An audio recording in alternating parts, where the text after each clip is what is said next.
piace di più perché sembra un po' di essere in Italia perché sono un po' tutte di colore bianco in Italia e invece quelli di colore scuro mi sembra di essere un po' in un altro paese.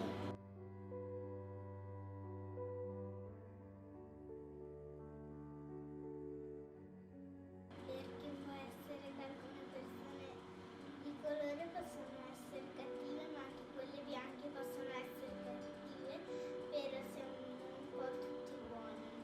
Secondo me non è giusto smettetela perché siamo ok che siamo tutti diversi, ma non cambia il colore della pelle, cambia solo il comportamento, se siamo buoni o se siamo cattivi.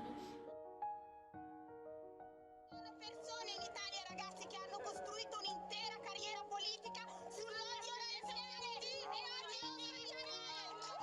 quando i nostri figli vengono discriminati, quando nascono e crescono in una società che gli dice no, potrai fare solo il lavapiatti da grande perché non vali nulla.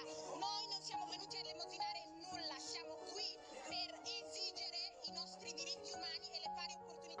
E che si tramanda in tutti questi anni. Io personalmente penso che sia diventato quasi parte del sistema a livello statale il fatto di vedere delle persone di colore come persone che vanno fermate in mezzo alla strada, picchiate, ammanettate, portate via dalle loro famiglie senza un valido motivo. Gli italiani, si sa, sono stanchi degli immigrati che arrivano, sono al limite, però non credo sia una giustificazione per andare in piazza e mettersi a discutere con una persona straniera e mettersi a picchiarla a morte.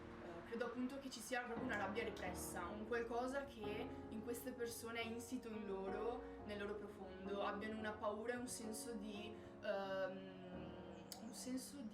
inferiorità.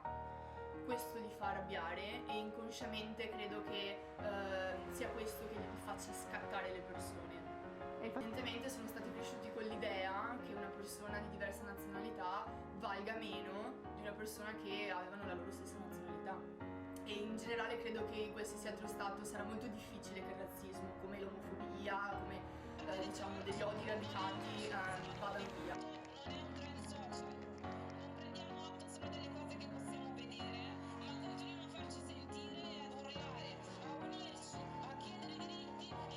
Però trovo sia giusto che appunto nel 2020 soprattutto le nuove generazioni, affiancate da quelle vecchie, trovino la forza di opporsi a cose che non sono più accettabili. Un giorno, se dovessi avere dei figli, sicuramente li crescerei con una mentalità più aperta possibile. Di conseguenza li farei giocare sicuramente con bambini di diverse nazionalità, gli farei capire che non c'è nulla di male, che anzi, e che non deve aver paura di conoscerli, di conoscere le loro